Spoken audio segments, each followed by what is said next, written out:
De retour dans Live and Let Live avec ce soir notre sujet principal, le doublage.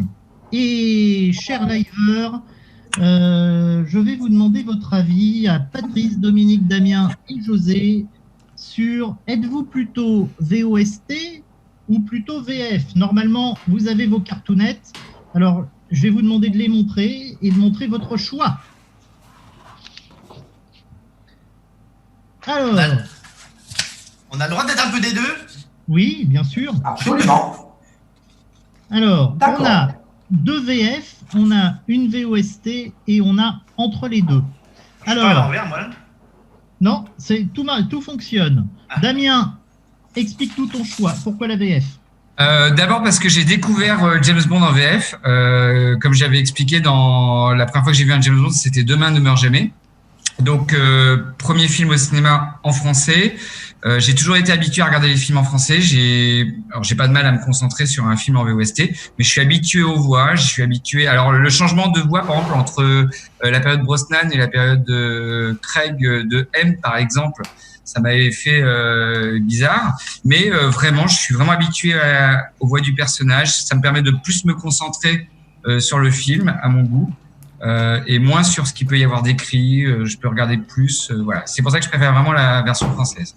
Dominique, toi tu es plutôt VOST, donc on va te donner la parole tout de suite. Alors moi je suis plutôt VOST, bien que comme tout un chacun, gamin, j'ai découvert avec la VF, et que parfois entendre la VF, ça peut me faire l'effet d'une Madeleine de Proust quand même. Toujours est-il que vers l'âge de 20 ans, j'ai fini par tout voir en VOST, parce que je considère que c'est en VOST qu'on voit vraiment comment l'acteur joue. Si tu n'entends pas sa vraie diction, tu n'as pas une idée complète de son interprétation. Donc pour moi, c'est ça. Il y a aussi beaucoup de jeux de mots qui sont pas accessibles en français ou mal traduits. Et puis parfois, les voix traduites ne me paraissent pas... les voix choisies en français me paraissent pas fidèles à la voix originale de l'acteur. Je pense à Roger Moore, je pense à la superbe voix virile d'Edgar Givry pour doubler Timothy Dalton. Donc voilà, moi de manière générale, maintenant je suis VOST, mais si je dois montrer le film à un néophyte que ça gave de voir en anglais, je mets volontiers la VF. Et je terminerai juste sur un truc. Je trouve que ne regarder que la VF, à un moment donné, c'est un peu le vice de notre pays. C'est pour ça qu'on parle si mal anglais de manière générale en France. C'est qu'on est très rétifs, nous autres Français, à s'intéresser à une autre langue que la nôtre. Et si on se penchait un peu plus sur la VOST, le niveau d'anglais serait peut-être meilleur. C'est oui. Que mon opinion. Oui, parce que notamment aux États-Unis, ils n'apprécient pas les films étrangers doublés. Et, oui. Et donc, Patrice, je te laisse la parole parce que toi, tu es mi-moine, mi-tueur. Et ben moi, tu vois, pour commencer, je vais juste défendre la voix officielle de MacGyver, hein que Dominique avait créé. Ton sac. Non, mais moi, la voix d'Edgar Givry moi, je trouve que ça passe. Après, c'est comme on dit, les goûts et les couleurs. Hein, moi, je trouve que ça passe. Voilà, pas très original. Moi aussi, j'ai découvert les Bonds avec, bien sûr, les VF. Et du coup, j'y suis quand même très attaché. Quand je regarde un film, j'aime bien donc la VF, j'y suis très attaché, les voix, etc. Par contre, je rejoins tout à fait Dominique. Il est clair que pour voir un film vraiment et l'apprécier, c'est la VOST, ça c'est clair. Parce que pour moi, quand même, tu regardes un film en VF, tu perds la moitié du jeu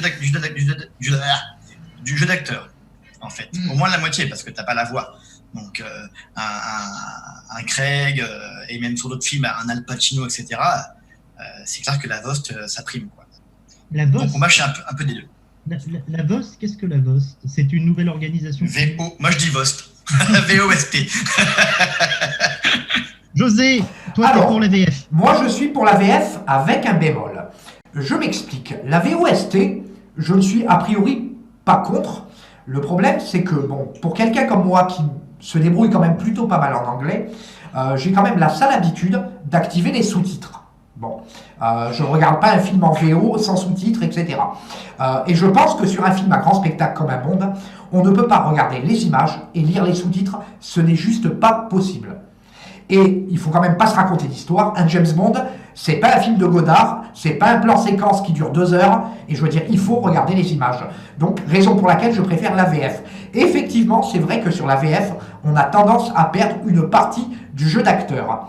Mais en regard de la qualité de l'image et en regard de la qualité technique, je dirais que la VF est souvent meilleure.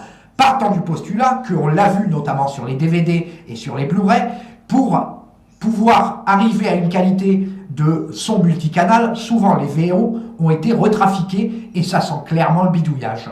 On sent clairement que sur le DVD et sur le Blu-ray de L'espion qui m'aimait, les effets arrière ont été rajoutés et honnêtement, c'est pas terrible. On ne peut pas faire du neuf avec de l'ancien, ce n'est pas possible. Donc je préfère une bonne version française en mono qu'une VO multicanal, retrafiqué, retravaillé, qui finalement donne un résultat mi-figue, mi-raisin. Et je vais aller plus loin, et c'est le deuxième bémol que je mettrai sur la VF. Souvent, la VF est retrafiquée aussi et est redoublée pour permettre d'obtenir cette qualité technique de son multicanal. On l'a vu hors James Bond, et Dieu nous en garde, les James Bond n'ont jamais été victimes de ce genre de choses. On a vu le redoublage sur des films comme Les Dents de la Mer, comme Superman le film, le premier, celui de 78, ou encore La Tour Infernale. Avec un nouveau doublage français, on perd le côté nostalgique, on perd les repères, et ça franchement, voilà, c'est ce qui me rebute un petit peu dans les versions françaises. La VO, le problème, voilà, c'est que, en fait, je dirais que, en même temps, il n'y a pas un système qui est mieux que l'autre. Disons que je partirais d'une position un petit peu entre les deux. Je dirais que chacun choisit ce qu'il préfère. Moi, personnellement, je reste profondément attaché à la VF. Damien, tu voulais intervenir? Oui, je voulais rebondir sur ce que José disait concernant en fait comment on s'imprègne dans le film. C'est-à-dire que quand on est sur une version française, contrairement à des films, ce que ça m'arrive d'aller au cinéma en VOST, et en fait, du coup, en fait, il y a les paysages et tout ça, et en fait, c'est tellement beau, c'est tellement joli. Les James Bond, c'est quand même des films où, comme on dit, chaque euro, enfin chaque dollar ou chaque euro, on s'en fout, est dans l'image. Et en fait, on est plongé dedans, et dès l'instant qu'on doit lire les dialogues, c'est pour ça que je suis entièrement d'accord avec ce qu'a dit José. Dès qu'on a un instant qu'on doit se concentrer sur les paroles, parce que moi personnellement, tu me parles en anglais, je vais pas comprendre. En fait, on perd vraiment cet aspect paradisiaque. On n'est pas imprégné dans le film, on est beaucoup moins plongé dedans. Alors effectivement, le jeu d'acteur, peut-être qu'il en perd, et moi vraiment, je n'ai jamais ressenti ça, contrairement à ce que disait Patrice. Mais je pense que si je me concentre sur ce qu'il y a décrit, je serais beaucoup moins plongé dans le film. Et en même temps, Damien, regarder un James Bond en VOST, même pour quelqu'un qui parle pas bien anglais, c'est une aubaine justement, parce que tu connais tellement le film par cœur. Est-ce que tu as tellement besoin de regarder le sous-titre? Tu les connais par cœur, les dialogues, donc ça te permet en même temps d'incorporer la VOST. Tu vas me dire, tu comprends pas le dialogue, mais en fait, tu le connais en français. Donc, tu regardes peu, finalement, le sous-titre. Oui, non, mais ça, c'est vrai, tu as raison. Je rebondis là sur ce que disait... on rebondit, en fait, c'est le ping-pong, le truc. Hein. On n'arrête pas de rebondir depuis tout à l'heure. Moi, en fait, comme vous tous, j'imagine, j'ai grandi avec en VF. Surtout qu'à l'époque, l'accès à la VOST n'était pas... On n'avait pas la VOST dans les Blu-ray, les DVD, etc. On avait les cassettes. T'avais même pas de Blu-ray ni de DVD d'ailleurs. Hein. Non, j'ai connu le Laserdisc, le gros machin là, qu'il fallait retourner. Bon, en tout cas, pendant des années, on a tous été obligés de faire la VF, ça c'est sûr. Mais du coup, quand j'ai eu accès à la VOST, quand je les ai tous re-regardés, pour moi, c'était pas le même film. Et tu trouves, si c'est pas le même film, tu le trouves comment? Tu le trouves meilleur ou tu le trouves moins bon? Beaucoup mieux. C'est, pour moi, c'était pas le même film. Bien sûr que c'est la même histoire, mais comme dit Dominique, il y a des blagues, des jeux de mots, etc. Tu dis, c'était ça en fait. En VF, c'était pourri, quoi. Parce qu'en fait, c'est mieux traduit en. Toi qui adore Le Monde ne suffit pas, Damien, je rebondis sur ce que dit Patrice. Oui. C'est l'exemple parfait du film où les jeux de mots sont intraductibles en français et où tu perds tous les super jeux de mots. Donc, vraiment, par exemple, Ça m'arrive de regarder les James Bond avec en version française et avec les sous-titres. Et effectivement, tu as entièrement. Ça c'est une horreur, ça je peux pas ça. Non, mais en fait, pendant le confinement où je m'ennuyais, souvent je mettais aussi les sous-titres pour effectivement voir, par exemple la scène. Parce qu'en fait, Damien, il fait du karaoké, il coupe le son, il met les sous-titres et il fait du karaoké, le gars. Exactement. C'est une solution pour pas s'ennuyer pendant le confinement. Mettez les sous-titres sur vos films. José, t'as une question? Alors, ouais, je vais rebondir par rapport à deux remarques qui sont apparues là il y a quelques secondes sur le live. Tout d'abord, je vais faire un point historique. Je ne suis pas pour le retour du mono d'origine. Simplement, il faut partir du postulat que le Dolby Stereo est applicable depuis Moonraker, depuis 79. Et globalement, c'est vrai que le mixage en dehors de la musique, et ça fera l'objet peut-être d'une émission prochaine, pourquoi la musique est de si mauvaise qualité et sous-mixée sur Moonraker, c'est un débat qu'on pourrait tenir. Bon, je connais la raison, etc. Mais c'est pas le but de l'émission ce soir. Donc, depuis Moonraker, je trouve que les mixages, aussi bien français que américains, sont quand même de bonne facture. Maintenant, c'est parce que la musique de Moonraker est diffusée depuis l'espace. C'est pour ça qu'on a un mauvais son. Non, c'est pas vraiment pour ça, mais bon, peu importe. Et il n'y a pas de son là-bas. Il n'y a pas de son dans l'espace. Je vais rebondir aussi sur la remarque qu'a fait Vincent Cotte, qui dit que justement, lui, ce qui le choque, c'est au HMMS, dans le service secret de Sa Majesté, qu'il y ait certaines parties réintégrées du film qui ont été redoublées a posteriori. Oui, en effet, c'est exact, mais on en discutera tout à l'heure avec François juste avant.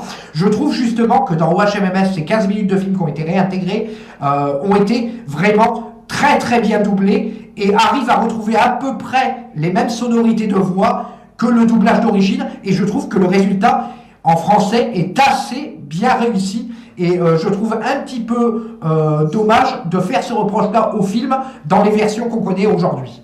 Alors José, tu as un peu modernisé notre acronyme de OHMMS. Oui, M&M's, il a dit. OHMMS. Oui, je l'ai prononcé très vite. Ils les utilisent à l'oral, on va se faire exécuter par certains, parce que déjà qu'à l'écrit, c'était un scandale. Alors, On Majesty Secret Service, voilà, si vous préférez. On a Jean-Baptiste Hassler qui nous dit « Comparer les jeux de mots, ça peut être drôle. Un escrimeur a besoin de ses deux pieds. Where's the point ?» Dans cet exemple, la VF est presque meilleure. Qu'est-ce que vous en pensez? J'ai rien compris. Alors, oui, moi non plus, j'ai pas compris, honnêtement. Jean-Baptiste Hassler. Vous avez compris Jean-Baptiste Hassler, vous connaissez son nom, vous connaissez pas son numéro encore. Mais en fait, je crois que c'est Emmanuel Michler, en fait. Comparer les jeux de mots, ça peut être drôle. 2 points, ouvrez les guillemets. Un escrimeur a besoin de ses deux pieds. En VF, Ah oui, d'accord, oui. Where is the point? J'ai mis l'accent, là vous devriez comprendre. Et dans cet exemple, il rajoute la VF est presque meilleure. Oui, parfois ça arrive. Oui, comme dans Amicalement Vôtre, par exemple. Tout à fait. Amicalement Vôtre est le parfait exemple. Oui, il y a quelque chose d'imaginative, mais c'est aussi une très libre interprétation et c'est peut-être dénaturé aussi. Oui, c'est vrai que ça dénature, c'est vrai. Bien sûr, bien sûr. D'un autre côté, moi, honnêtement, je préfère un doublage en français qui dénature plutôt que se retrouver avec un doublage façon Les Feux de l'amour où le mouvement des lèvres ne correspond pas à ce qu'on entend. Oui, c'est autre chose. Voilà. Moi, je vais vous donner un exemple où je préfère largement, par contre, la VOST. L'homme au pistolet d'or, lors du dîner avec Scaramanga, j'en ai vu qui avait la tête comme une montgolfière, mais comme vous, jamais. Je préfère très largement le There's a useful four letter words and you're full of it. Ça claque. Pour ceux qui ne parlent pas anglais, il y a un mot très utile. En français, ce serait de 5 lettres. En anglais, c'est de 4 lettres. Et vous en êtes rempli. Donc, tas de merde. Oui, en gros, oui, voilà. Bon, on va le dire sans détour.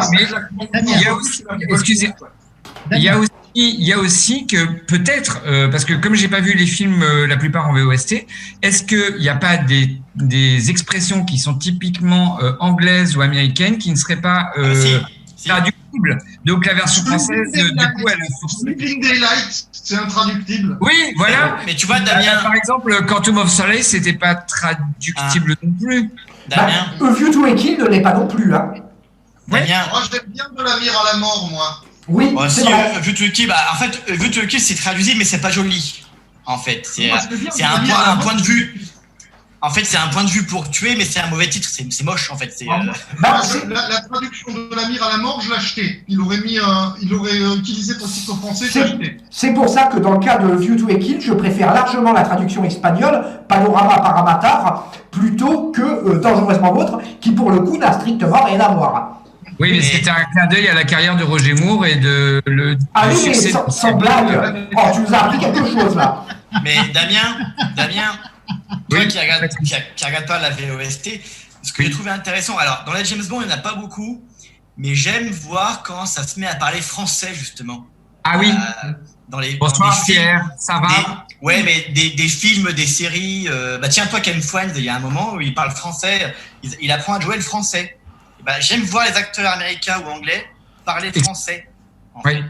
Par exemple, GoldenEye, c'est vrai que pour revenir sur la parfaite imitation de Laurent Perriot de Brosnan, du coup, c'est vrai que je l'avais regardé, tu vois. Est-ce qu'en fait, j'avais envie de voir comment il parlait en français. C'est vrai que ça peut être intéressant, mais pour revenir sur, excusez-moi, juste pour revenir sur l'histoire, en fait, comme vous avez regardé aussi les versions françaises pendant des années avant l'apparition du DVD ou du Blu-ray. Effectivement, ils ont adapté à l'époque, et ça serait, c'est aussi une forme de. Donc on a l'habitude d'entendre ça. Vous voyez ce que je veux dire? On est habitué, on aime aussi entendre ces traductions françaises qui n'exprimaient pas quelque chose en anglais. Enfin, vous voyez ce que je veux dire? J'ai pas été très clair, je crois. Patrice, c'est bon. Notre ami Jaboz met un petit commentaire qui dit il faut absolument de la VF parce que sinon je ne pourrais pas les regarder avec mes enfants.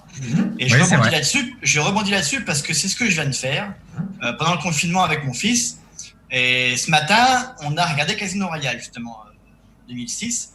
Et oui, pour l'instant, je ne vais pas lui imposer la 1967. Non, mais je parle de la VOST. Pour l'instant.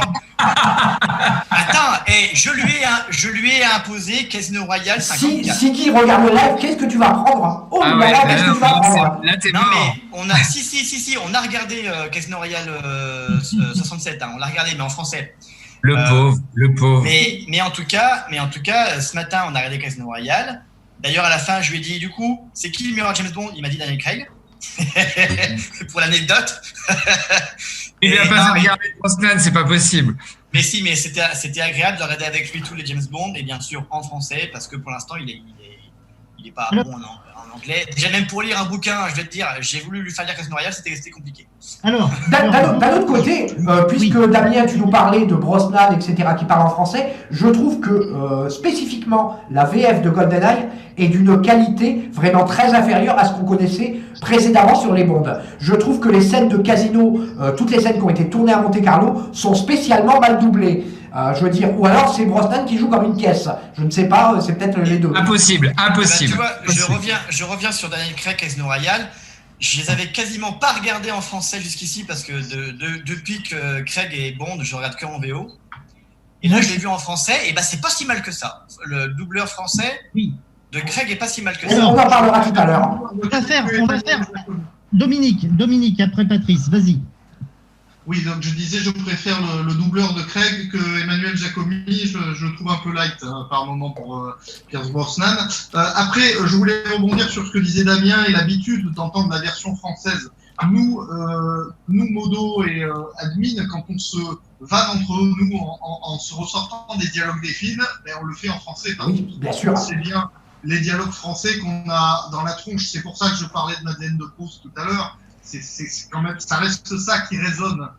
Et je voulais juste aussi rajouter un truc, c'est qu'on a trouvé une nouvelle torture pour Damien. Donc après, on va d'abord le forcer à lire les bouquins, et ensuite ça va être les films en VO. Les bouquins, et après les bouquins en anglais. Non, ça c'est impossible. Si tu veux, je les ai tous en anglais. Non, merci, ça va aller. Messieurs, je vous coupe 5 minutes, je donne la parole à Damien, puis à Patrice qui ont demandé la parole. Non, moi c'est bon. C'est bon, t'avais pas levé le doigt? J'avais dit ce que j'avais à dire, moi. Bon, écoute, c'est très bien. On a Auric Goldfinger. Oula! D'avoir Auric Goldfinger qui nous. On a de la chance. Qui parle français d'ailleurs, Garde Frobé. Oui, et là, Auric Goldfinger, sur sa question, il nous parle français. Que pensez-vous de la traduction de No Time to Die, Mourir peut attendre? On sort un peu du sujet, mais la question est intéressante. Ça fait partie de la traduction. Hein. Je l'aime Bah, pas. écoute, j'étais content, si je peux me permettre, j'étais très content d'ailleurs que le titre soit francisé parce que c'est vrai que sous l'ère Craig, Casino Royale, Quantum of Solace, C'est con. Skyfall, Spectre, c'est quand même le premier James Bond où on revient à une tradition de traduction des titres. Mais Absolument. Quantum of Solace, c'est le seul titre qui n'a pas été traduit et qui n'est pas un nom propre. C'est la seule fois. Exactement, ouais. Oui. Oui, mais en tout cas, pour revenir sur No Time to Die, la traduction, bon, bref, peu importe. En fait, ce qui m'a fait plaisir, c'est de revenir à une certaine tradition, et ça m'a vraiment fait plaisir. Voilà. Mais après, le reste, mourir peut attendre, pourquoi pas. D'un autre côté, je rebondis sur ce que disait Patricia à l'instant. Compte tenu du scénario du film de Quantum of Solace, il était très difficile, par exemple, de reprendre la traduction de la nouvelle de Fleming. J'aurais mal vu le film s'appeler Chaleur humaine. Non, mais je pense ça aurait pas pu coller, c'était pas dû possible. faire comme Dangereusement Vôtre. Tu sais, trouver un. Oui, quelque truc chose de nouveau. Oui, pourquoi pas. Comme Mais- Doom de Québec- Réconfort, ça l'aurait pas fait non plus. Mais ils auraient pu l'appeler Quantum. Oui, Quantum, ça aurait été beaucoup, oui. Oui, mais oui, là j'aurais été un peu déçu parce que du coup on perdait le titre de la nouvelle de Fleming. Oui. Euh, Ils auraient pu l'appeler Code Quantum aussi. Non, rien à voir. est-ce Oui, que- mais Mathieu, tu dis qu'on perd le titre de la nouvelle de Fleming, mais pour Veux tu veux qu'il pareil. Dangereusement Vôtre, tu perdais le titre de la nouvelle de Fleming. Oui, mais comme en France, Amicalement Vôtre avait Oui.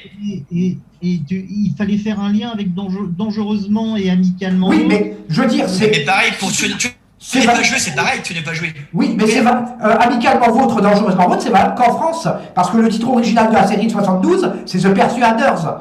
En plus, les persuadeurs, en quelque sorte. Donc tout est marketing là-dessus entre Bien Ah sûr, bah oui, bien bah sûr. oui, bah. Dangereusement Vôtre. Damien. Est-ce que on n'est pas face à une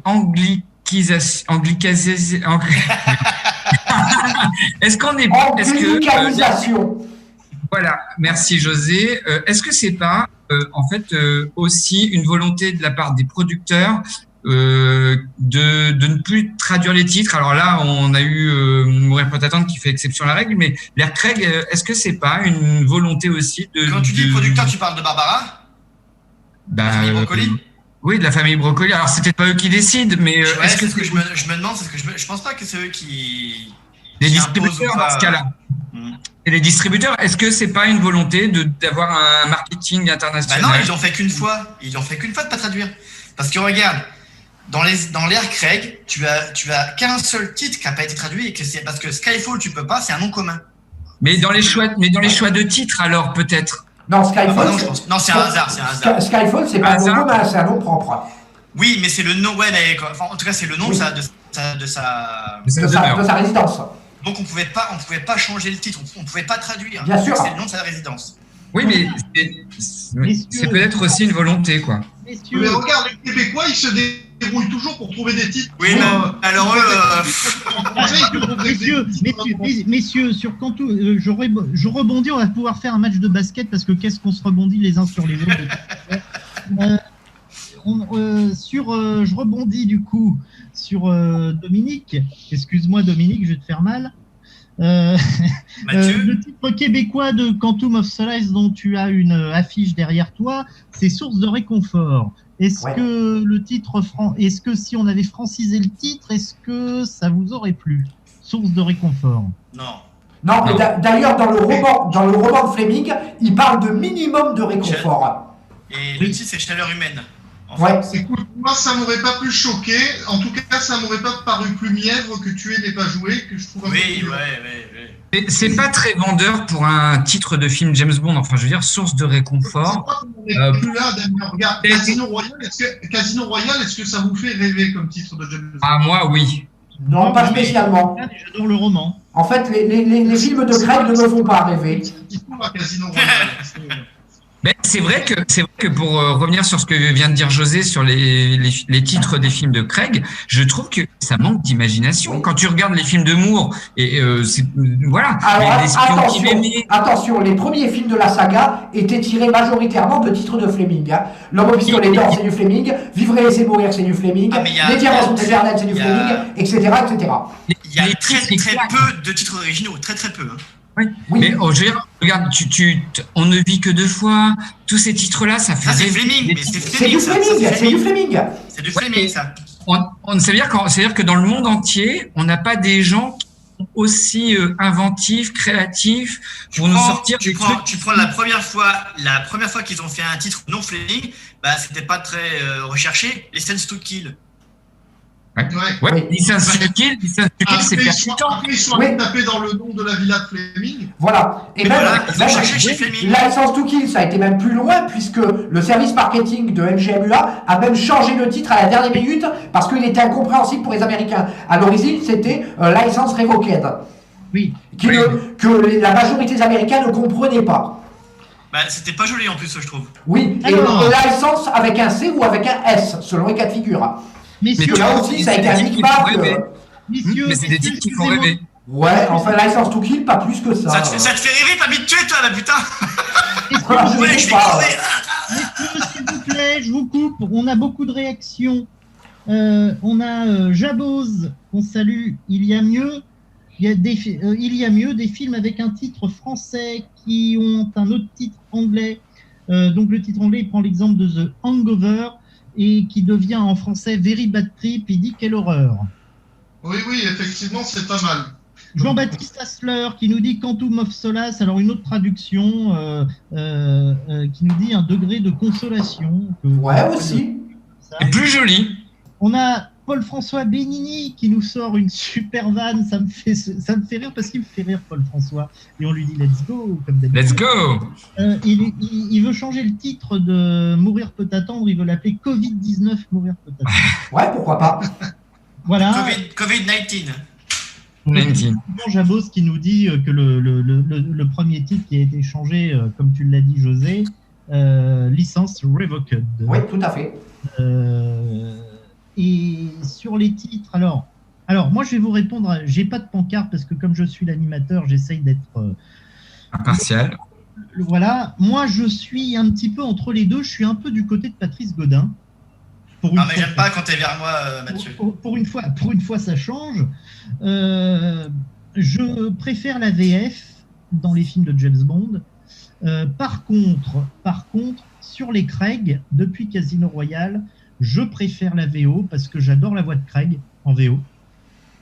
Je trouve que la VF est de très bonne qualité sur les films de Craig, mais je choisirais beaucoup plus la VOST sur les Craig parce que je me suis habitué à l'entendre en VO et je trouve qu'il a une voix qui est inimitable et que pour cette raison-là qui est simplement personnelle et de goût personnel, je préfère la VO sur les Craig. Par contre, sur les Roger Moore, par exemple, on peut débattre là-dessus. Il nous reste quelques minutes.